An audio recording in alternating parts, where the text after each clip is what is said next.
샬롬, 그리스도인이 알아야 할 믿음의 법칙. 오늘은 네 번째 시간입니다. 사명을 완성하는 믿음의 법칙에 대해서 알아보고자 합니다. 예수님을 믿는 그리스도인들에게는 완성해야 할 과업이 있습니다. 꿈꾸는 사람이었던 요셉이 애굽의 국무총리가 되어서 세계를 구원하는 과업의 완성을 이뤘습니다. 그는 애굽의 총리가 되어서 형통을 통해 하나님이 맡기신 사명을 잘 완수했던 사람 중에 하나이죠. 인간은 실제로 보람에 산다고 합니다. 힘이 들어도 창조적인 일을 완수하고 어려운 과업들을 성취할 때 기쁨을 누린다고 해요. 시도하지 않으면 아무것도 할 수 없다의 저자인 미국의 작가 지그 지글러는 이러한 말을 했습니다. 중요한 것은 당신이 무엇을 아느냐 혹은 어떤 사람을 알고 있느냐 하는 것이 아니다. 진정으로 중요한 것은 당신이 어떤 사람인가 하는 것이다. 우리는 모두 예수님의 제자들입니다. 제자란 스승의 인격을 닮아갈 뿐 아니라 스승이 맡기신 과업을 완성해야 하는 사람들이죠. 예수님이 이 땅에 오신 목적도 분명했죠. 그것은 하나님이 맡기신 구원 사역을 이루기 위해서였습니다. 자기에게 주어진 과업을 완성하는 사람, 그 사람은 그 과업의 성취를 통해서 하나님께 영광을 돌릴 뿐 아니라 사람들에게도 칭찬과 명성을 얻게 됩니다. 과업을 완성하는 것은 선택의 문제가 아닌 필수적으로 우리가 이뤄야 할 문제인 것이죠. 우리는 모두 성숙한 그리스도인으로 살아야 할 줄 믿습니다. 성장을 넘어서 성숙에 이르는 사람들이 모두 되어야 합니다. 성숙한 것은 아름다운 것이죠. 성숙하고 무르익은 과일은 향기가 나고 싱싱하고 맛이 좋습니다. 성숙한 사람은 덕이 있고 깊이가 있고 무게도 있습니다. 언제든 누구에게든 배우려고 하는 겸손도 있습니다. 신앙의 뿌리가 깊고 요동치 않는 안정감도 있죠. 또한 성숙한 사람은 남을 돌아보고 하나님이 만드신 세계에 무엇인가를 기여하려고 노력합니다. 하나님이 자신에게 맡기신 사명을 완수하고 싶어 하는 것이죠. 과업은 우리를 성취지향적인 삶을 살도록 만들어갑니다. 하나님이 인간을 만드신 후에 땅을 정복하고 다스리라 말씀하셨습니다. 과업을 맡기셨습니다. 성취지향적인 삶을 살도록 이를 맡기신 것입니다. 과업을 완성하려면 우리는 누구에게 배워야 할까요? 바로 과업을 성취한 인물들에게서 배워야 합니다.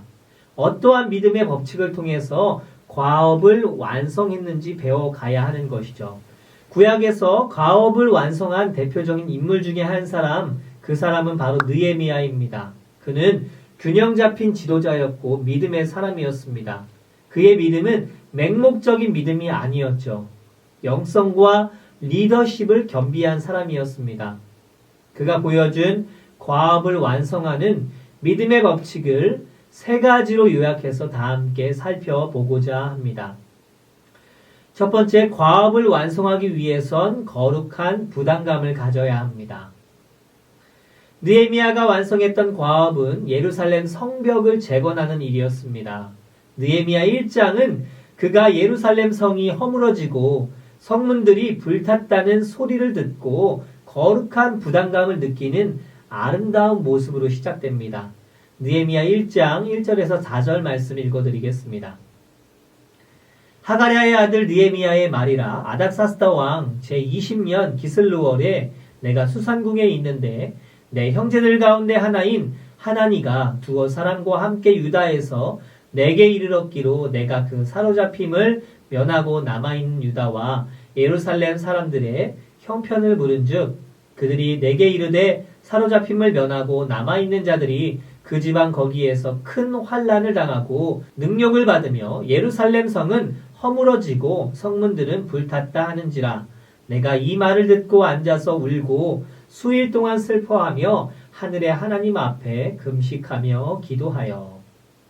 여러분, 느헤미야가 예루살렘 성의 형편을 들었을 때 느꼈던 것은 무엇이었나요? 바로 거룩한 부담감이었습니다. 그 부담감은 그의 사명이었죠. 그 사명의식이 느헤미야를 위대한 인물로 만들어 주었습니다. 평범한 사람이 비범해지는 순간은 여러분 언제인지 아십니까? 바로 하나님이 맡기신 사명을 자각하는 순간입니다. 사명은 바로 과업을 보고 부담감을 느끼게 되는 것이죠. 자신이 아니면 그 일이 안 될 것 같다는 느낌.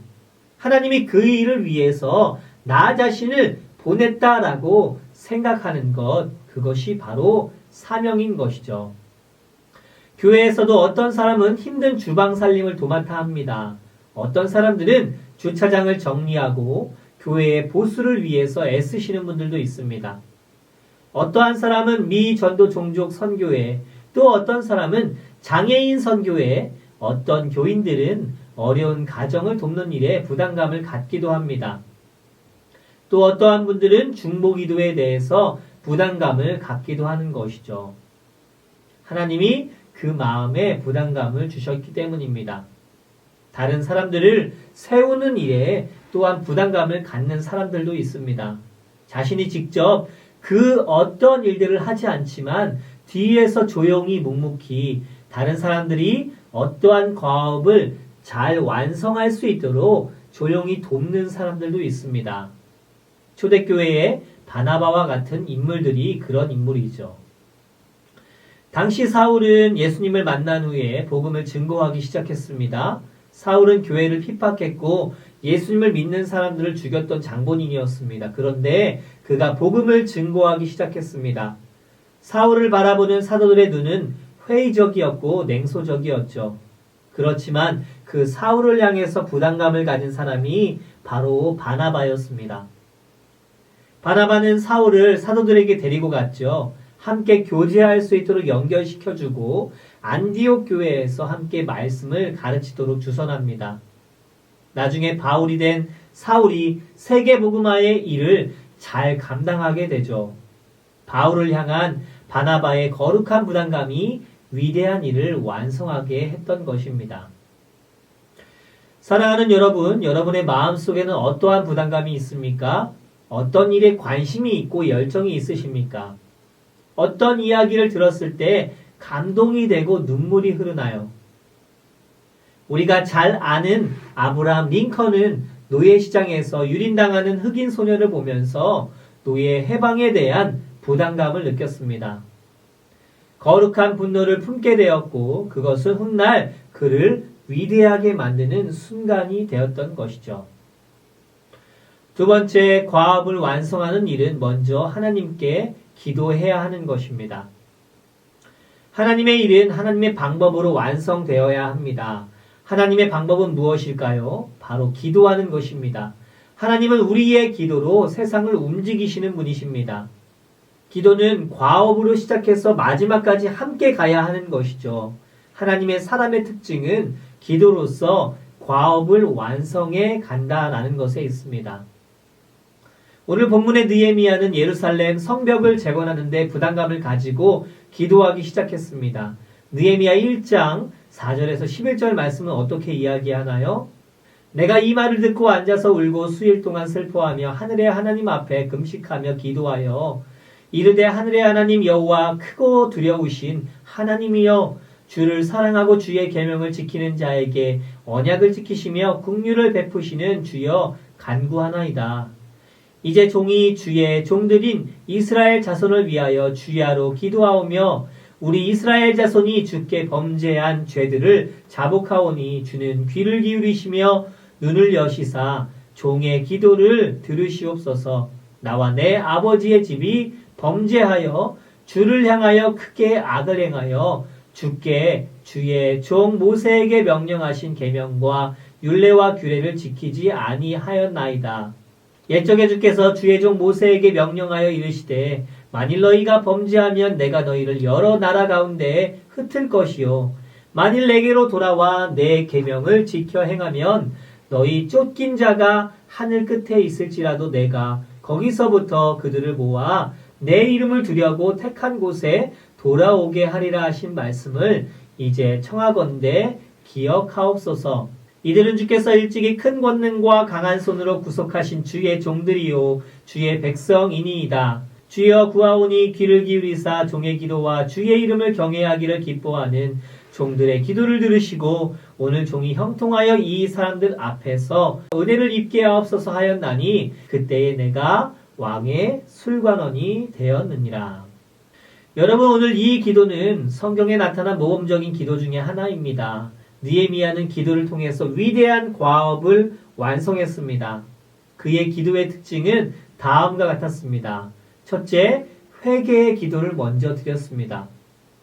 하나님의 일은 하나님의 사람들에게서 이루어집니다. 특별히 거룩함을 추구하는 깨끗한 그릇을 통해서 이루어집니다. 어떻게 깨끗하게 될 수 있나요? 바로 회개의 기도를 드리는 것을 통해서입니다. 느헤미야는 다른 사람들의 죄를 고발하지 않고 자신과 아비 집의 죄를 먼저 고백한 것을 볼 수 있습니다. 느헤미야 1장 6절 말씀 다시 한번 읽겠습니다.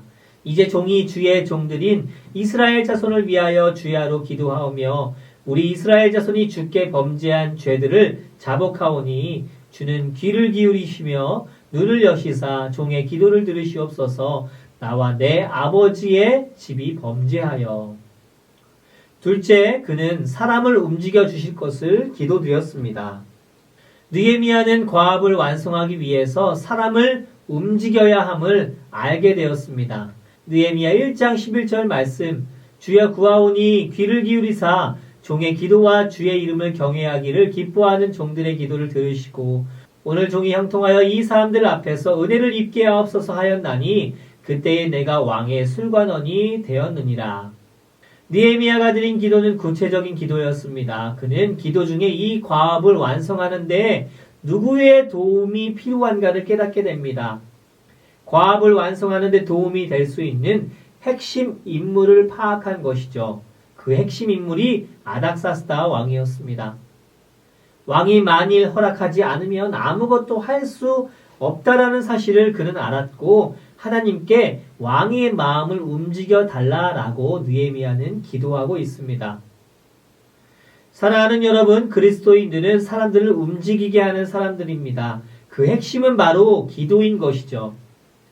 인생의 목표이든 하나님이 맡기신 과업이든 혼자서는 우리는 그것을 이룰 수 없습니다. 함께 일할 사람, 함께 도울 사람이 우리에게 필요한 것이죠. 여러분, 우리는 기억해야 할 것입니다. 때로는 우리가 활동해서 이루는 일보다 우리가 조용히 눈을 감고 기도함으로써 더욱 큰 일을 이룰 수 있다라는 사실을 말입니다.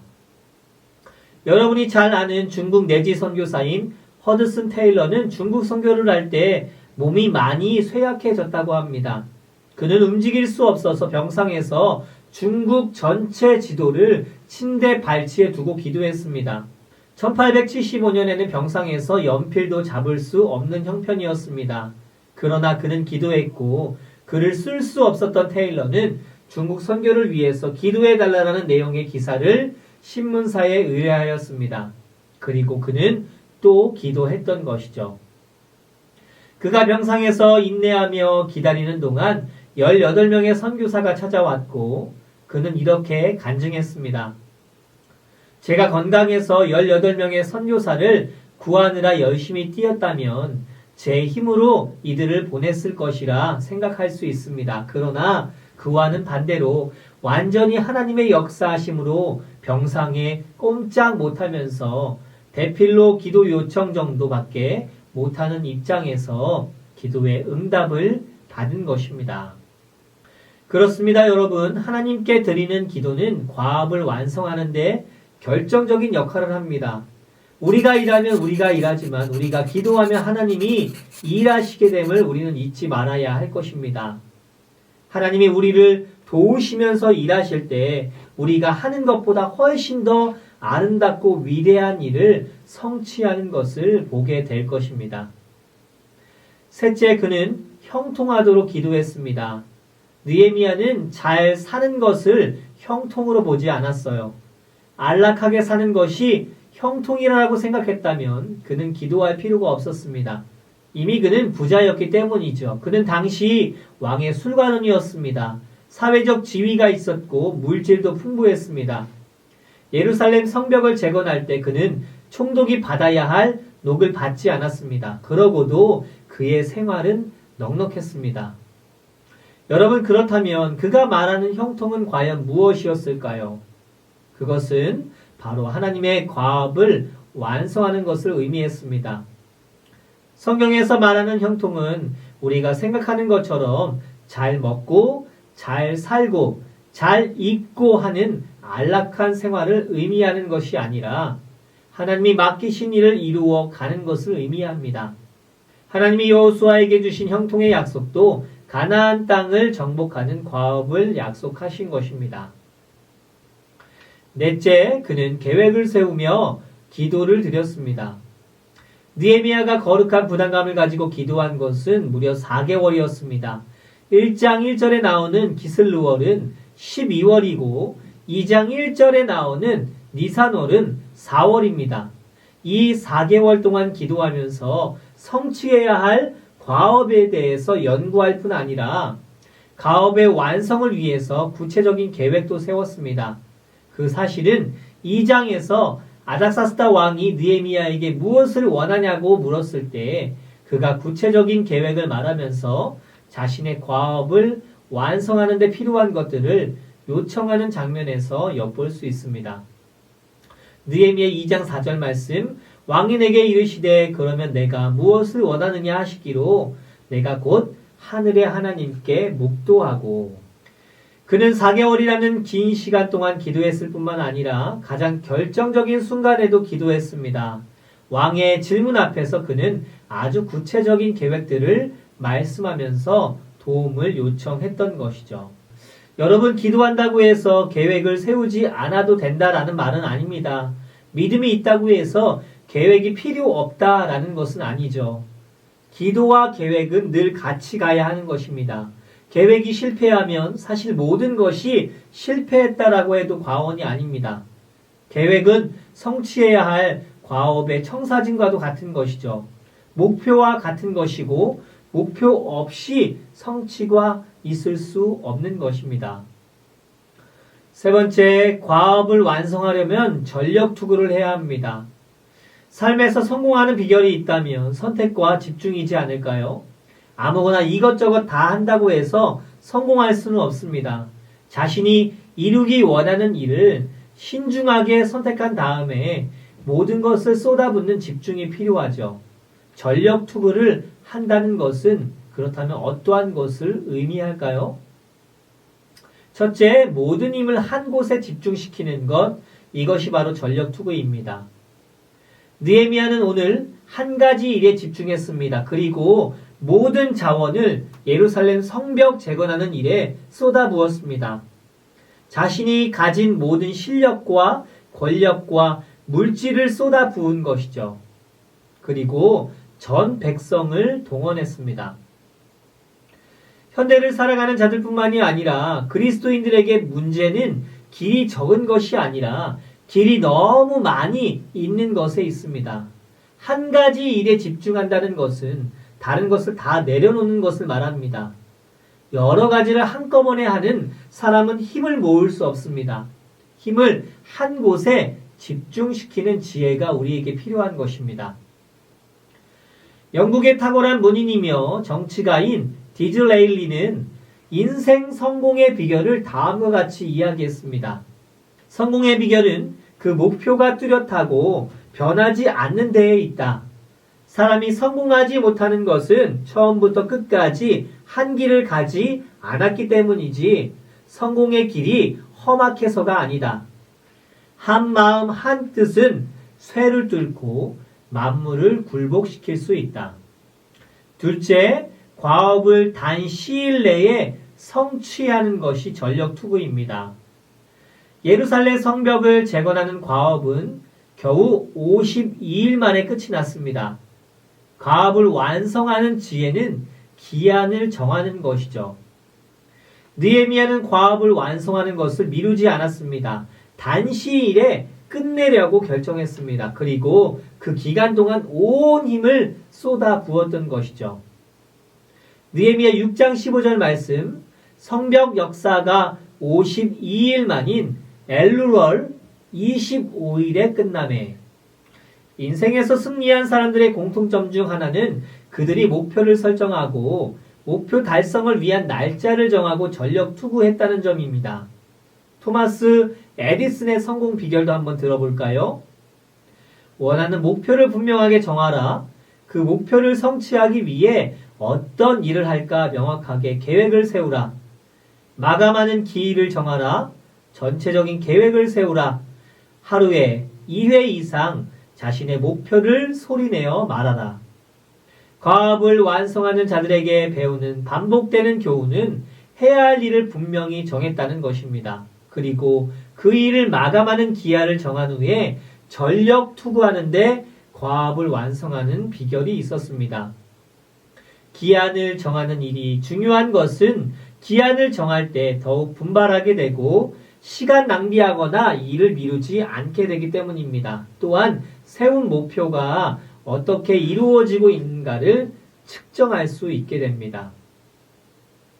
셋째, 과업을 완성하는데 장애가 되는 문제들을 초월해서 집중하는 것이 전력 투구입니다. 느헤미야가 과업을 완성하기까지 많은 반대에 직면하게 됩니다. 공동체 안에 낙담이라는 위기가 있었고 외부적으로 과업 완성을 반대하는 비난과 협박들이 있었습니다. 그럼에도 불구하고 느헤미야가 온 백성이 승리할 수 있었던 것은 지속적으로 목표를 바라보았기 때문입니다. 과업을 주신 하나님을 바라보았던 것이죠. 호른 사람 산발랏과 종이었던 암몬 사람 도비아와 아라비아 사람 게셈이 이 말을 듣고 우리를 업신여기고 우리를 비웃어 이르되 너희가 하는 일이 무엇이냐? 너희가 왕을 배반하고자 하느냐 하기로 내가 그들에게 대답하여 이르되 하늘의 하나님이 우리를 형통하게 하시리니 그의 종들인 우리가 일어나 건축하려니와 오직 너희에게는 예루살렘에서 아무 기업도 없고 권리도 없고 기억되는 바도 없다 하였느니라. 여러분, 과업을 완성하는 데는 위기가 따라옵니다. 비난과 위협과 반대와 낙담케 하는 사건들도 일어날 수 있습니다. 그때 절대로 낙심하거나 포기해서는 안 됩니다. 목표를 이루기까지 절대 물러서서는 안 되고 앞을 향하여서 전진해 나아가야 합니다. 환경이나 사람을 보게 되면 우리는 쉽게 좌절할 수밖에 없습니다. 현실을 직시해야 하는 것이죠. 그러나 동시에 현실을 초월하는 확고한 믿음을 가지고 앞으로 전진해 나아가야 합니다. 헬렌 켈러는 이러한 말을 했습니다. 태양을 바라보고 달려라. 그러면 그림자는 보이지 않을 것이다. 헬렌 켈러가 태양을 바라보듯 분명한 목적을 바라보듯 목표에 집중하는 것은 정말 중요합니다. 우리는 위기의 때에 더욱 강하게 서야 하고 어려울수록 할 수 있는 일에 집착하고 가능한 일에 집착해야 합니다. 목표를 바라보고 목표의 주인이신 예수님을 바라봐야 합니다. 히브리서 12장 2절에서 3절 말씀 믿음의 주여 또 온전하게 하시는 이인 예수를 바라보자. 그는 그 앞에 있는 기쁨을 위하여 십자가를 참으사 부끄러움을 개의치 아니하시더니 하나님 보좌 우편에 앉으셨느니라. 너희가 피곤하여 낙심하지 않기 위하여 죄인들이 이같이 자기에게 거역한 일을 참으신 일을 생각하라. 아멘. 여러분, 때로는 과업을 완성하기 직전에 어려움이 찾아올 수 있습니다. 그때 우리는 물러서지 말아야 합니다. 새벽 동이 트기 직전이 가장 어두운 것처럼 과업을 완성하기 직전이 혹독한 시련을 경험할 수 있다는 것을 기억해야 합니다. 과업을 완성하기 위해서 위기를 기회로 보고 폭풍 후 뒤에 있는 밝은 태양을 바라볼 수 있는 지혜가 우리에게 필요한 것이죠. 위대한 과업을 완성하는 일은 결코 쉬운 일이 아닙니다. 하나님의 눈을 의식하며 전력 투구할 때 아름다운 결과를 얻게 될 것이고 사람의 눈길이 닿지 않는 세세한 부분까지도 하나님의 눈길을 의식하면서 최선을 다할 때 훌륭한 작품을 창조하게 되는 것입니다. 하나님은 창조의 일을 마치셨을 때 보시기에 심히 좋았다 이야기하셨습니다. 우리도 우리가 완성하는 하나님 과업 속에 생명이 있음을 기억하고 눈물과 기도로 과업을 완성해 가야 할 것입니다. 그리고 무엇보다 하나님께 영광 돌리기 위해서 과업을 완성해 가셨으면 좋겠습니다. 우리의 시작은 하나님의 영광을 위해서, 그리고 우리의 마지막은 예수 그리스도의 도움으로 완성되는 과업이 여러분의 삶 가운데 가득하시기를 간절히 기도합니다. 그리스도인으로서 살아내야 할 믿음의 법칙을 꼭 기억하시기 바랍니다. 무엇보다 여러분 곁에서 십자가 죽음도 이겨내신 예수 그리스도가 있다라는 것을 기억하십시오. 그 주님은 시작부터 여러분이 눈을 감는 그날까지 함께 하시는 분이십니다. 그리고 천국의 소망을 꿈꾸며 사는 것에 더하여서 이 땅에서도 작은 천국을 만들어 갈 수 있도록 여러분을 도울 준비를 지금도 하고 계시는 분이십니다. 지난 4주간의 강의가 여러분의 삶 가운데 어떠한 의미로 다가왔는지 모르겠습니다. 그렇지만 여러분 마음 가운데 새겼던 하나님의 그 믿음의 법칙은 여러분의 삶을 이끌어 가게 될 것이고, 하나님의 호흡하심 가운데 날마다 거할 때 우리는 승리할 수 있는 분명한 삶을 살아가게 될 것을 믿습니다. 들음을 뛰어넘어서 여러분의 삶 속에 말씀으로 녹아내기를 간절히 소원합니다. 짧은 여정을 이제 마치려고 합니다. 여러분의 삶을 응원하고 여러분과 함께 하실 하나님을 기대합니다. 그리스도인이 알아야 할 믿음의 법칙을 통하여서 삶 가운데 날마다 승리하시고 그리스도와 함께 세상을 이겨내시는 저와 우리 성도님들 모두가 되셨으면 좋겠습니다. 이제 제가 마지막으로 기도하고 모든 강의를 마치도록 하겠습니다. 함께 기도하겠습니다. 사랑의 하나님, 우리의 인생길에 참 많은 어려움이 있습니다. 그런데 그 어려움을 이겨낼 수 있는 능력이 우리 주께로부터 나옴을 깨닫습니다. 하나님, 험하고 험난한 이 세상 나의 힘과 나의 능력으로 살아내지 않게 하시고 오직 주님을 바라볼 수 있는 복된 자들 모두가 될 수 있도록 인도하여 주시옵소서. 그리스도인이 알아야 할 믿음의 법칙을 통하여 하나님을 깊이 있게 묵상하게 하여 주시고 매일의 삶 가운데 하나님을 모시며 차분하게, 성실하게, 정직하게 하루하루 살아낼 수 있는 지혜 또한 더하여 주시옵소서. 두려움으로 다가오는 모든 것들 하나님께 내어드리게 하여 주시고 우리 앞에 놓여진 장애물들을 바라보며 좌절하지 않게 하시며 승리케 하시는 믿음의 주, 온전케 하시는 예수 그리스도를 바라보므로 일상의 삶에서 하나님과 함께 호흡하며 참된 그리스도인으로 온전히 살아낼 수 있도록 은혜를 더하여 주시옵소서. 앞으로의 모든 삶도 주님께 맡겨드리오니 책임져 주시고 지혜의 근본 되시는 주님께 날마다 여쭙고 살아갈 수 있는 복된 우리 모두가 되게 하여 주시옵소서. 은혜로 우리의 삶을 이끄시고 책임져 주실 것을 믿사오며 사랑이 많으신 예수 그리스도의 이름으로 간절히 기도드렸습니다. 아멘.